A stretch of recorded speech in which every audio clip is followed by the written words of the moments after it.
As the son and his wife arrived, their tense expressions were palpable and their smiles strained. "Hi, Mom. Hi, Dad. Long time no see. Nice to meet you, George. And congratulations on your 24th wedding anniversary," they greeted, their voices tight with nerves. "I am Catherine. I am resilient, and I endured years of abuse but found strength in protecting my son. Welcome. I'm so glad you both could come and celebrate with us today," I responded cheerfully, trying to ease their tension. "Today I've gone all out preparing the meals since you both came all this way. Dad cooked, but I'm not used to it, so I'm not done with the preparations yet." While Bobby sat down, accepting George's kindness despite his puzzled expression, Grace headed to the kitchen where George was. As I wiped the table, I felt the lively atmosphere that comes with family being together. "Well, the food's ready now. Shall we toast?" I suggested with the biggest smile yet. George offered me a glass as he spoke. "I want Catherine, who has had it the toughest, to lead the toast." Touched by George's kindness, I took the glass with a pounding heart. I slowly raised my glass and took a deep breath. "May this happiness last for—" Mid-sentence, Grace suddenly grabbed my hand forcefully and ran towards the entrance.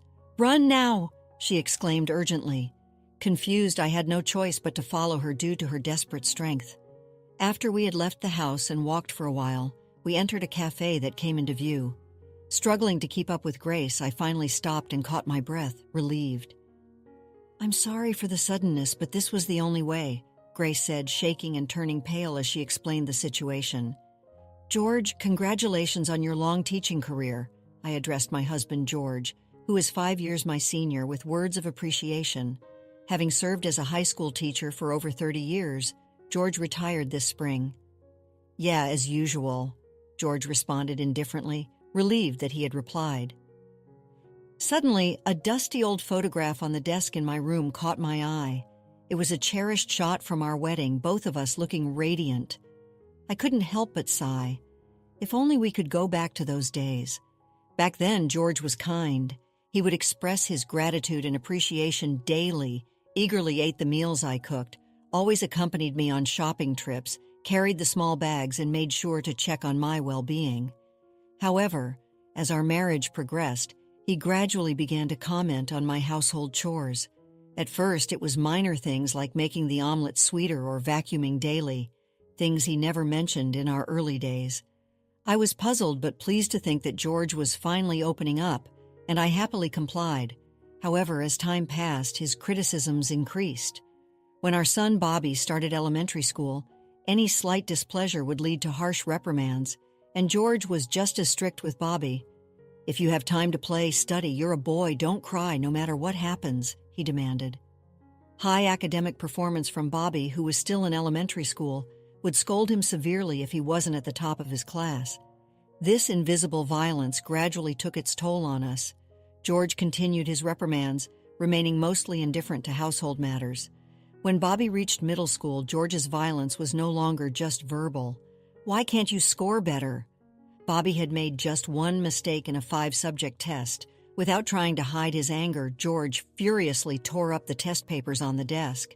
"Being at the top of the class is quite impressive, isn't it? It has to be perfect. Why did you only get this one wrong?" Hesitantly, I wanted to acknowledge Bobby's hard work and spoke up. "Everyone makes mistakes.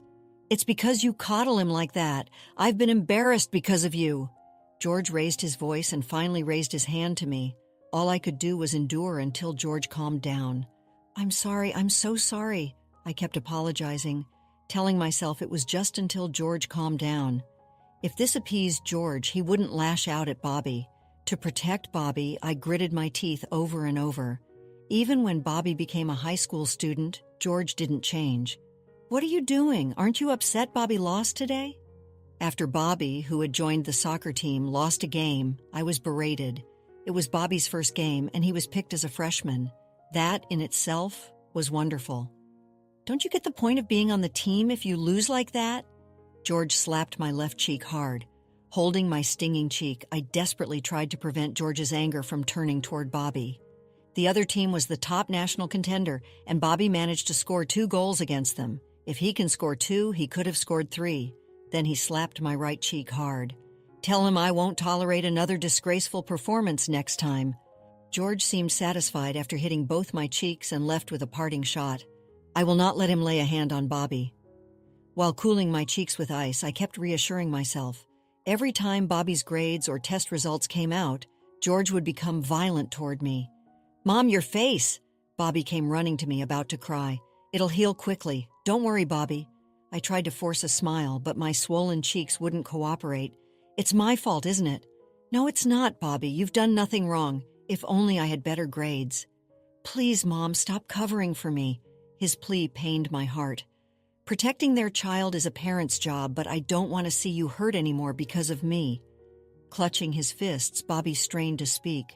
"If Dad ever hits you and you end up all bruised, I won't be able to handle high school."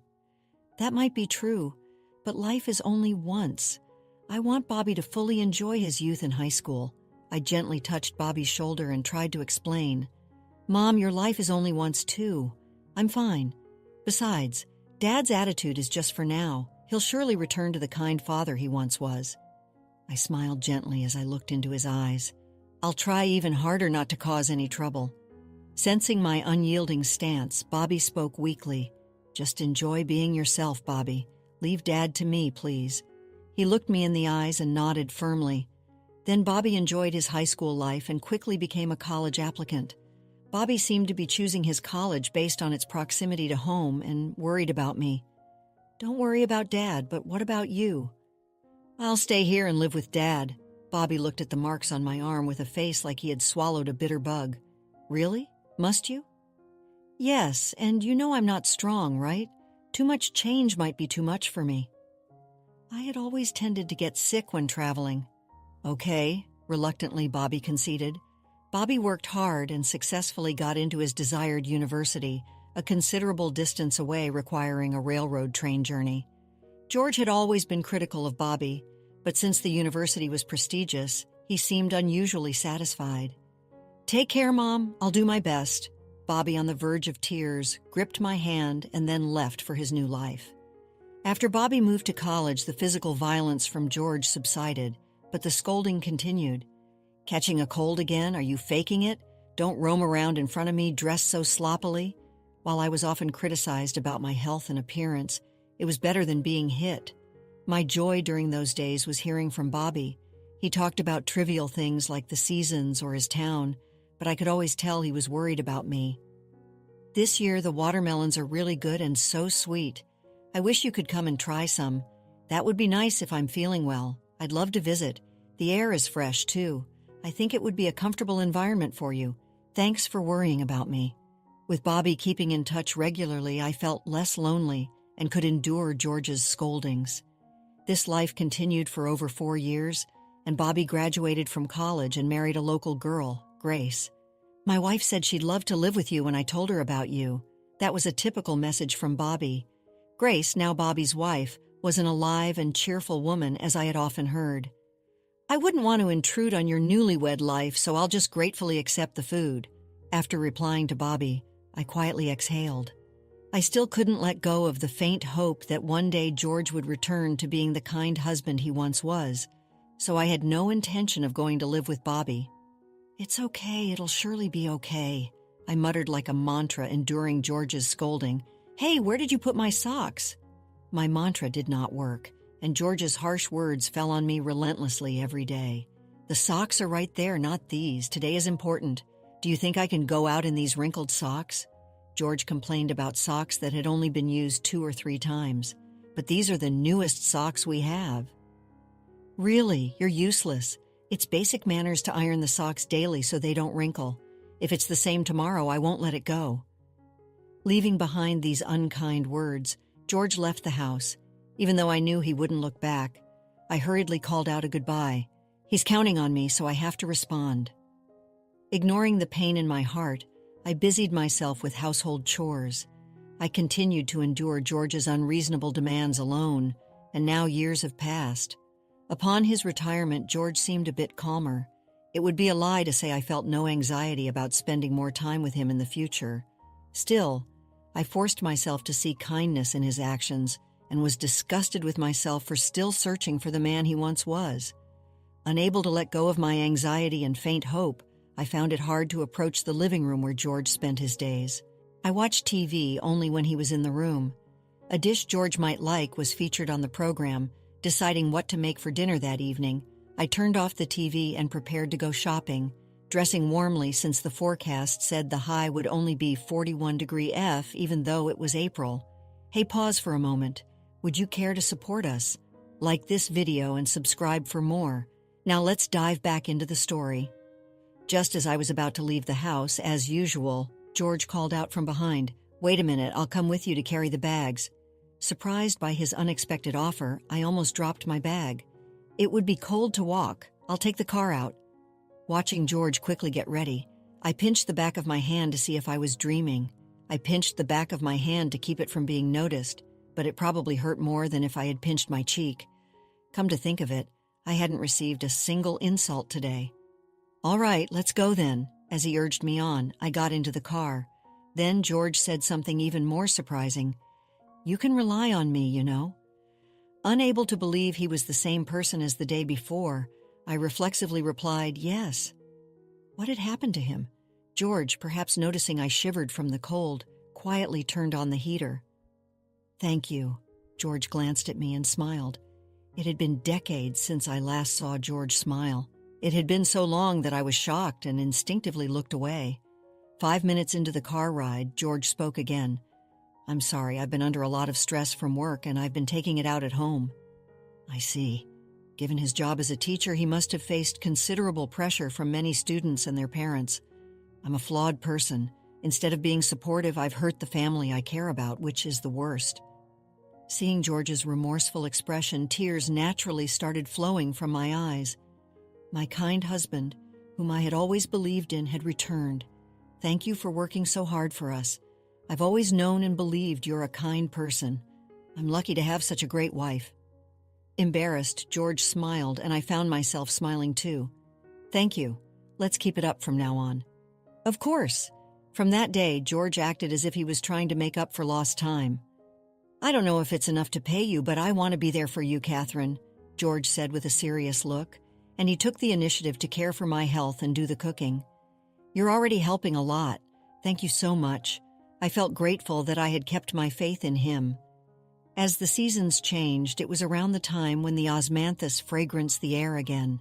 This year, Bobby and his wife, Grace, had planned to come over to celebrate our silver wedding anniversary. I wonder if it's okay for Grace to meet Dad. Up until just before their visit, Bobby was worried about George's behavior. It's fine. He doesn't say harsh things to me anymore, and he's very kind, really.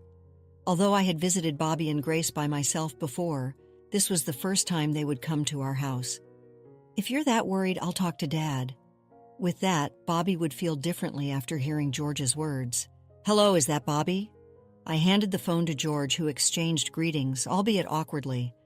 Bobby, I'm sorry. I've been on edge because of work stress, and I've been too hard on both your mom and you. I couldn't see Bobby's face on the other end of the phone, but I could tell from George's demeanor that some of the tension had eased. After a few more minutes of conversation, George hung up, satisfied. They're coming all the way here, so I want to entertain them myself, George said. The relationship between George and Bobby had never been good, to put it mildly. However, I was genuinely happy that he was trying to make amends. I'm thinking of doing a home party and I'll cook everything myself.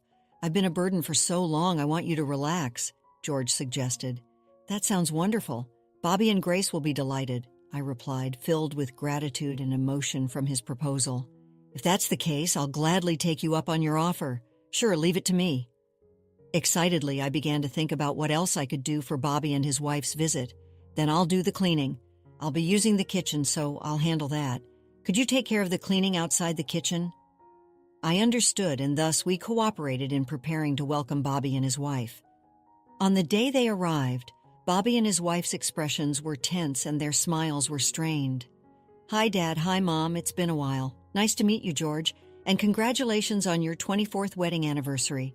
Welcome. I'm so glad you both could come and celebrate with us today, I cheerfully responded, trying to ease their tension. Bobby has grown up, catching such a beautiful wife. George also casually spoke to Bobby. Dad seemed unsettled by his father's unusual gentleness. Today, I've gone all out preparing the meal since you both came all this way. Dad cooked, but I'm not used to it, so I'm not done with the preparations yet. George shrugged, showing his bandaged left hand, hinting at how many times he had cut himself. Thank you, just knowing you tried means a lot. Bobby sat down, accepting George's kindness despite being puzzled. Grace headed to the kitchen where George was. If it's still in progress, I'd be happy to help out if you don't mind. As I wiped the table, I felt the lively atmosphere that comes with the family being together. Grace's active involvement with George naturally brought a smile to Bobby's face. Seeing this, I felt immensely happy. Well, the food's ready now. Shall we toast? With the biggest smile yet, George offered me a glass as he spoke. I want Catherine, who has had it the toughest, to lead the toast. Touched by George's kindness, I took the glass with a pounding heart. I slowly raised my glass and took a deep breath. May this happiness last for... Mid-sentence, Grace suddenly grabbed my hand forcefully and ran towards the entrance. Confused, I had no choice but to follow her due to her desperate strength. After we had left the house and walked for a while, we entered a cafe that came into view. Struggling to keep up with Grace, I finally stopped and caught my breath, relieved. I'm sorry for the suddenness, but I had no other choice. Grace was trembling and turned pale as she explained the situation. What? As she spoke, I felt the color drain from my face. Grace said that when she was preparing the drinks, she tried to carry a glass, and George strongly objected. I've been watching his actions secretly so he wouldn't notice me. George, looking around nervously, poured a drink into one of the glasses and then added something finely chopped. It was aconite. Aconite? I hike as a hobby, and the mountains can be quite dangerous, she explained, rubbing her arms with both hands. There are many dangerous plants, things that shouldn't be eaten, and I've researched the mountain flora extensively, so I recognized it immediately, even though I've never seen aconite. I knew it was poisonous. The beautiful purple substance in the glass looked stylish. I had no idea it was poison.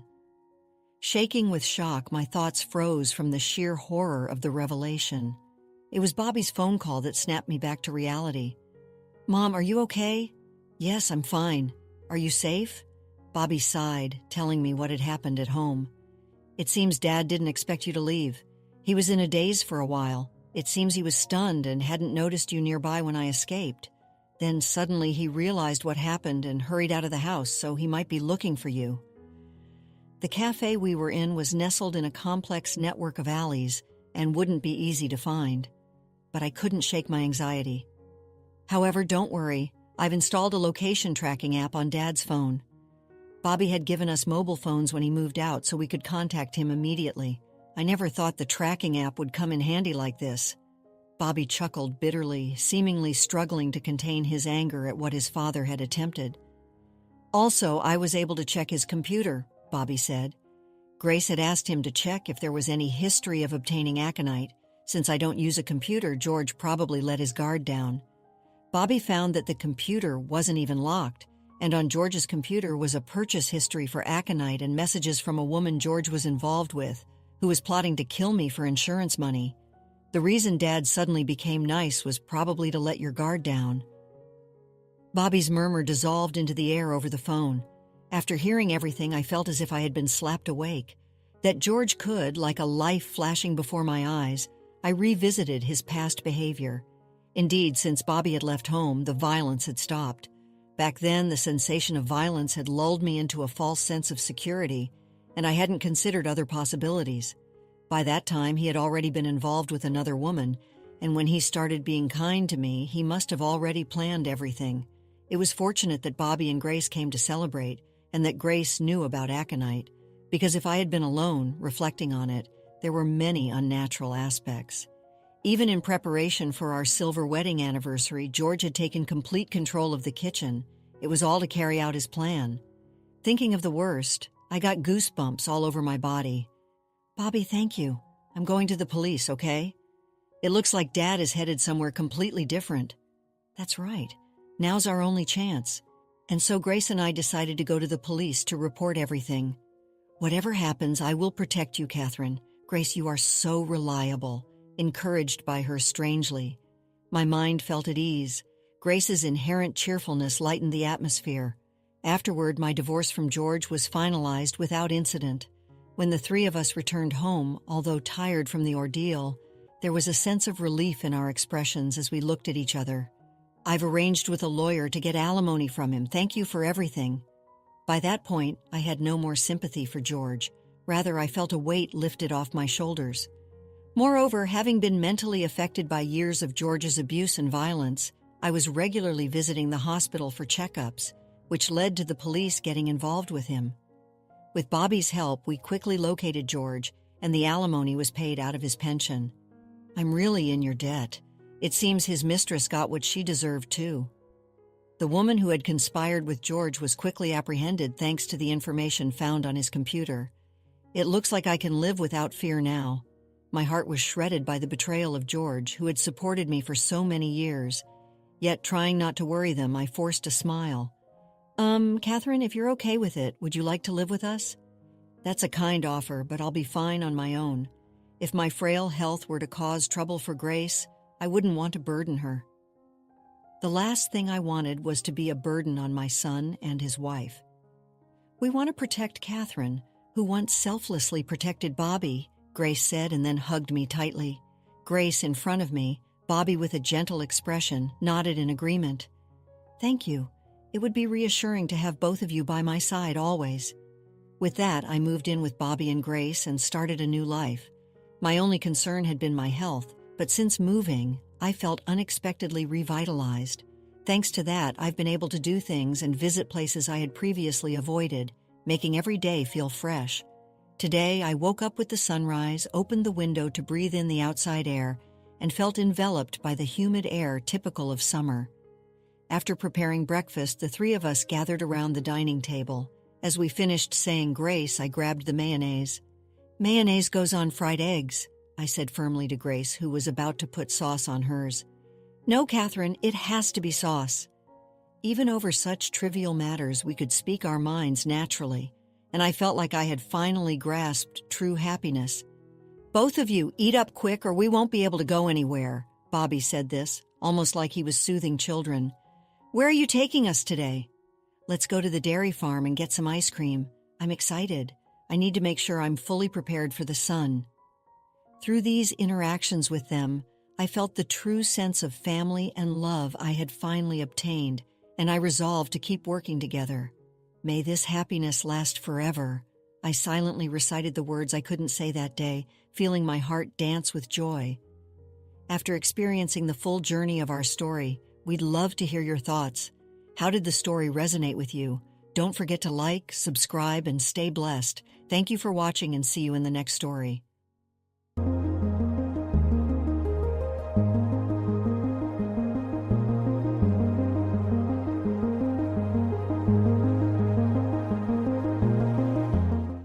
All right, everyone's presentations are done. Nick, the manager, said as he tried to move the discussion forward. "Excuse me, I haven't. I recently found out something." Nick interrupted me and began to speak. "There's apparently someone in this department who didn't graduate high school and is just a part-timer. Meetings should be for employees only." "Absolutely right." His lackey, Mike, of course, agreed with Nick. "I'm leaving." After leaving the meeting room, I started to shut down my computer. I noticed that an email had arrived, not in my personal inbox, but in the company's shared email. Thinking, there's no point in speaking up, no one will listen, I went home quietly. The next day, I heard a commotion from Nick's desk. He was staring at his computer screen, his face pale. "Nick, is something wrong?" Mike looked at the screen with him. And he turned even paler than Nick. Why is he so angry? Knowing the reason for Mike's distress, I thought to myself, serves them right. My name is Adam. My mother passed away when I was in the 9th grade, and I was raised by my father. Well, you could hardly call it being raised. After my mother passed, my father changed. He drowned his sorrows in alcohol, and though he still went to work, he squandered our living expenses on horse racing. Because of that, I had to start working part-time as soon as I entered high school. Every month, I went to the convenience store with bills in hand that couldn't be auto-deducted from my father's account. Even though I endured it because I didn't want to be alone, I reached my limit in my second year of high school and dropped out. I found a live-in job at a distant inn. Thank you for everything. The day I left home, my father, still staring at the TV, spoke. Take care. That was our last conversation. Back then, 18 wasn't the age of majority, so I needed my father's permission to work, and I couldn't hide my place of employment. Yet, my father never visited me even once. I kept working just to survive, and before I knew it, I was 42. Years of hard work paid off, and I was transferred to the headquarters. I was thrilled to be recognized by the company, as I thought I'd be working in the field until retirement due to my lack of formal education. Listen up. Our work can change the future of our employees. Don't drag us down. On my first day after the transfer, Nick, dressed in an expensive suit, spoke sternly. There was a reason for this. Our inn was located in a prominent tourist destination, known so well that everyone in the state could sing its commercial jingle. At its peak, we had 5 locations within the state. But that was long ago. Due to financial difficulties and aging facilities, only the place where I had worked for many years and the original establishment remained. I was prepared to lose my job anytime, but now there was a glimmer of hope. With the rise of social media, the tourist area where the inn was located started gaining attention again. Depending on how hard the sales department, where I was transferred, worked, we could either thrive or be forced to give up this prime location to the new hotel chains continuously popping up. For Nick, who had switched careers from another industry to strengthen our sales, this was a battle he couldn't afford to lose. I understood why he had to be strict. I will do my best. Nick sneered at my enthusiastic declaration. Did you not hear what I said? I'm sorry. I thought I was listening carefully. Out of habit from years of customer service, I apologized reflexively, though I had no idea what had offended him. Someone was watching me with a smirk. In this department, there are those who are expected to excel and those who have been shoved here because they have nowhere else to go. You are the latter. It was Mike, the section chief. He's 7 years younger, at 35.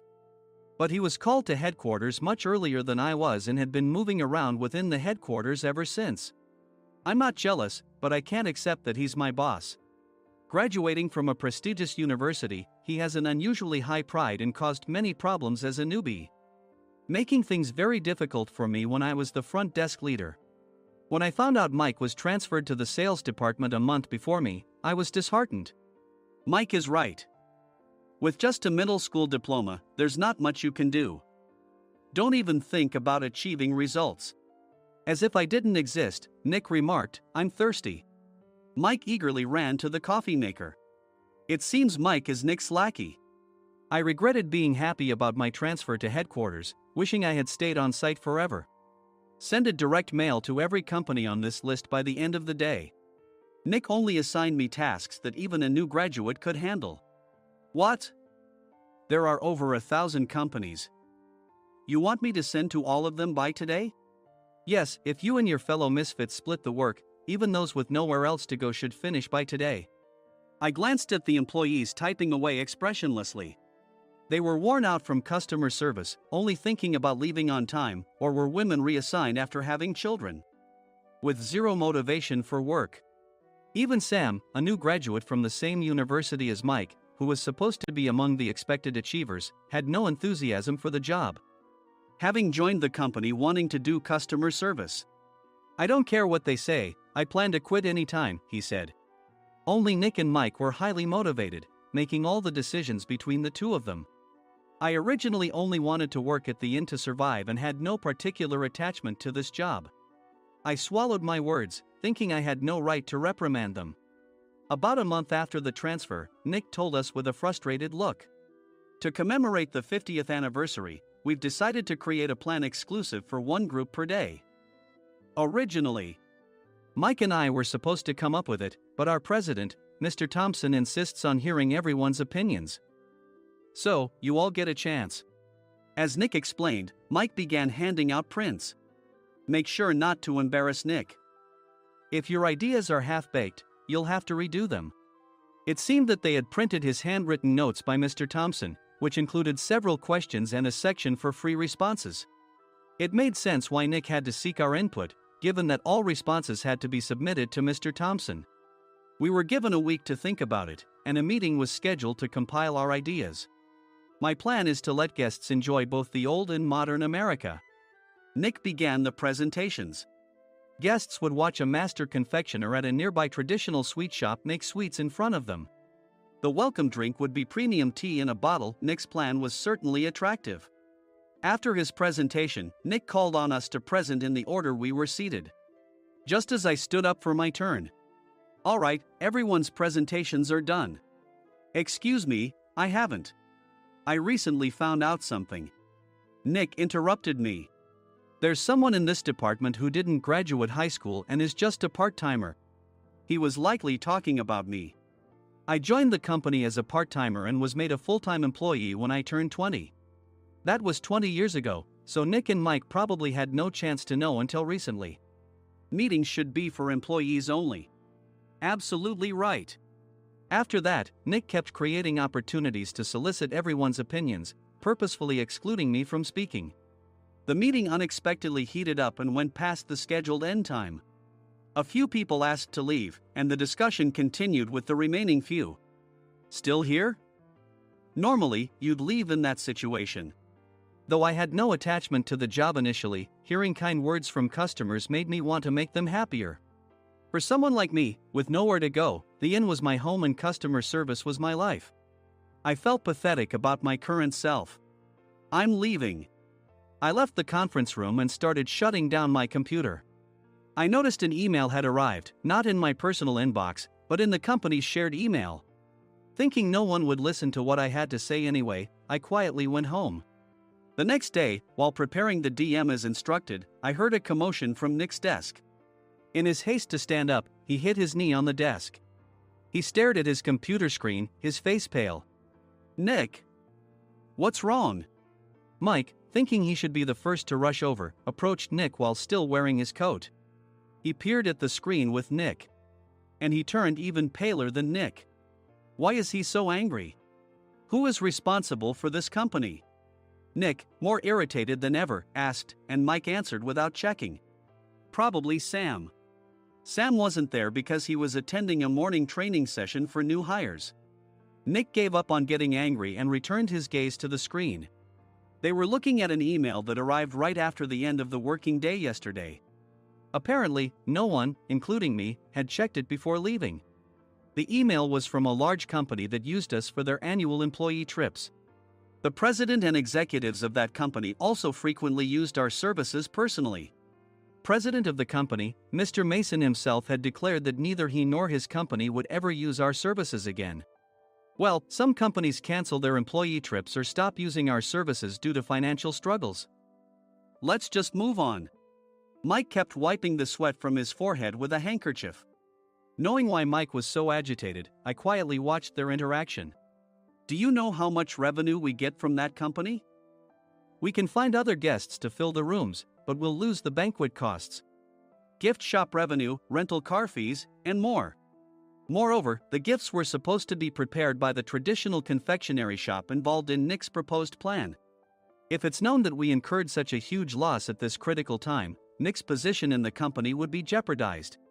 Nick took a deep breath, seemingly trying to calm himself. All right, Mike. Go to New York right now and apologize to Mr. Mason. What? You're coming with me, right?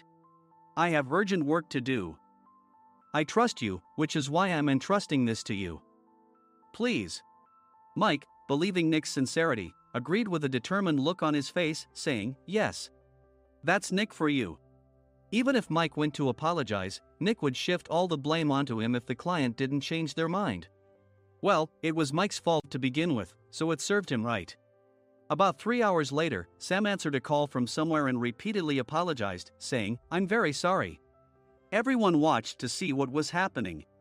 After ending the call, he informed Nick with a weary tone. When Mike arrived at the client's company, he only made things worse, further infuriating Mr. Mason. He was demanding, get his boss here immediately. It was no wonder Sam was exhausted, dealing with such a call right after returning from training.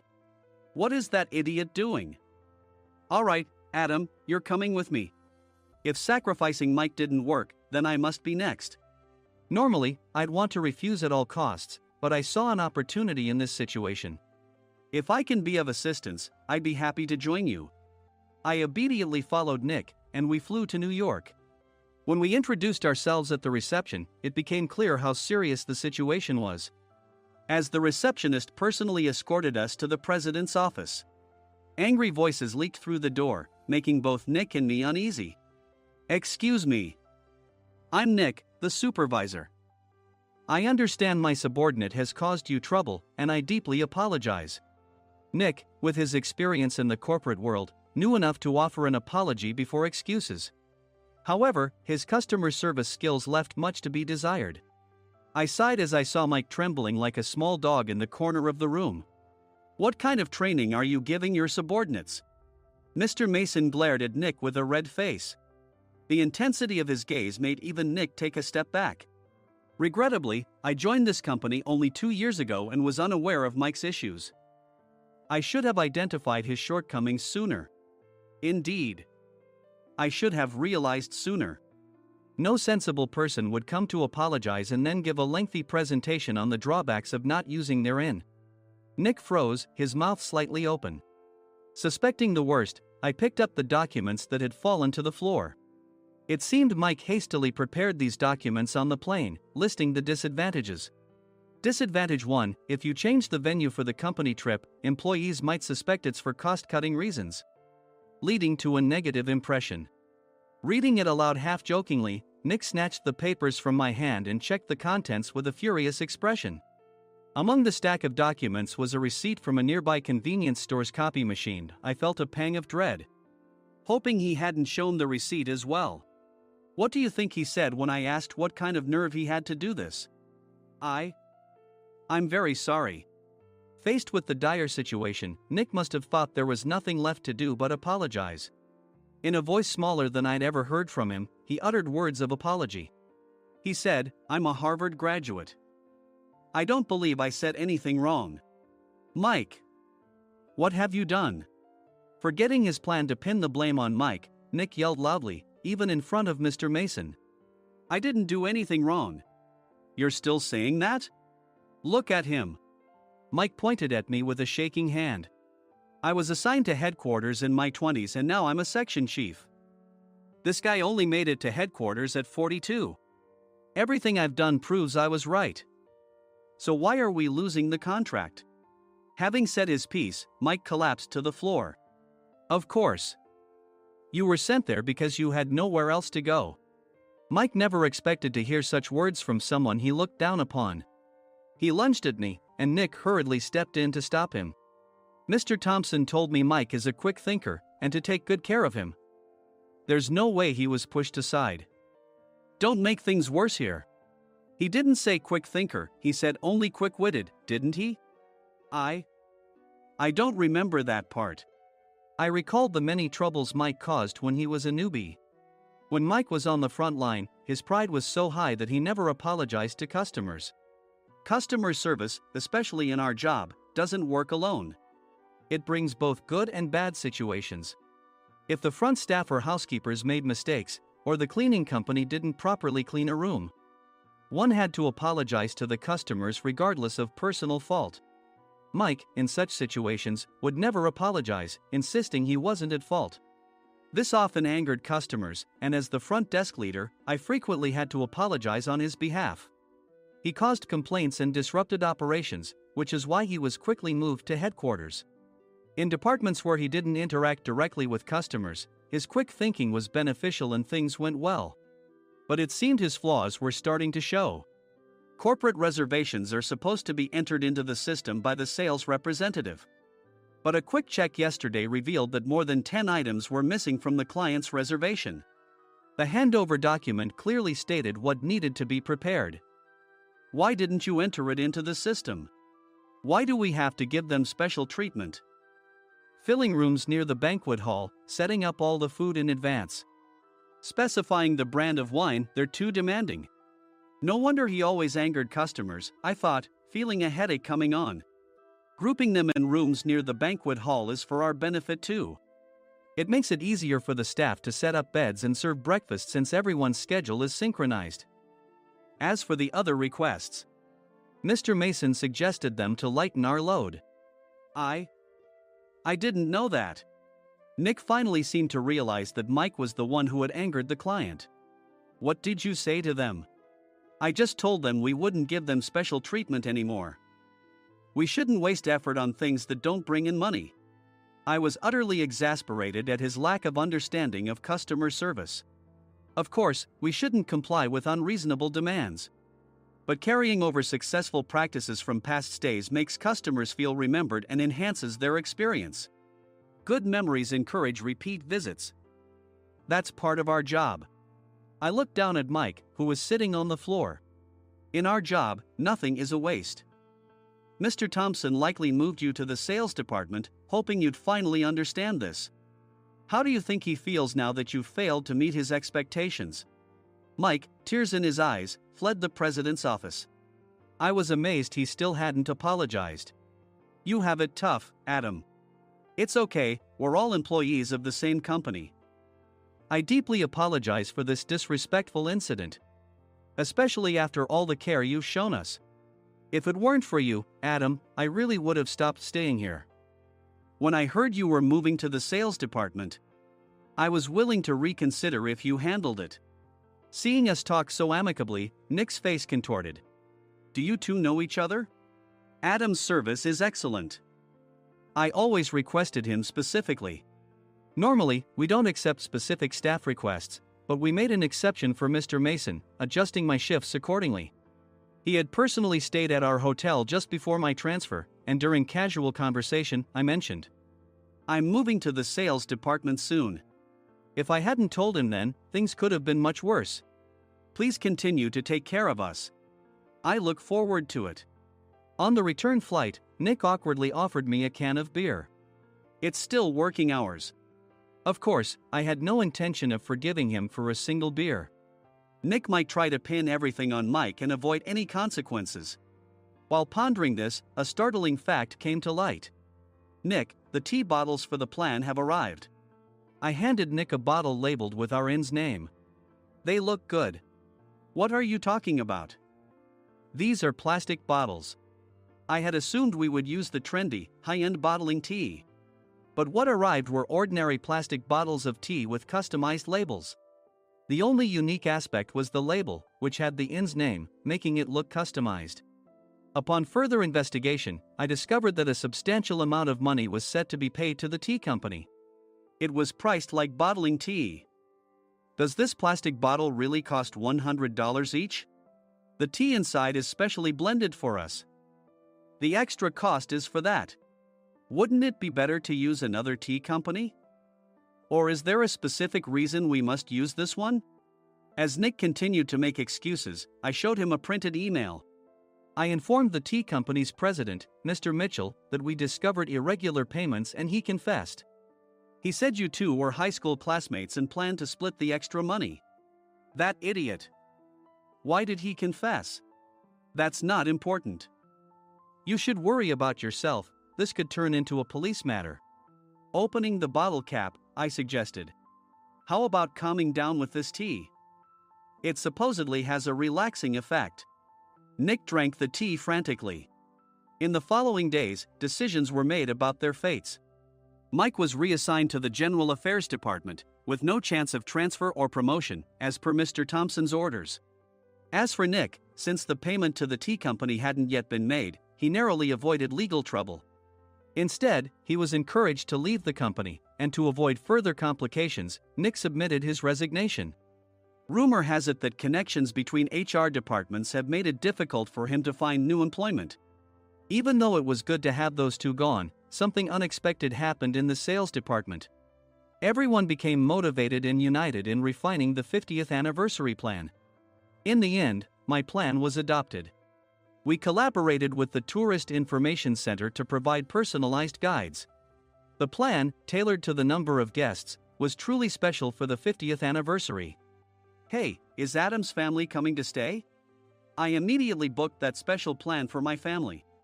Sam noticed it on the reservation list and quickly picked up on it. Yes, I'm inviting my father. That's great. I might invite my parents too. I lacked the courage to face my father just as Adam. But here, with the confidence Mr. Mason praised, I felt ready. The 50th anniversary plan was a perfect opportunity to reconnect with my father. I hoped to bring back the days when we could laugh together as we once did.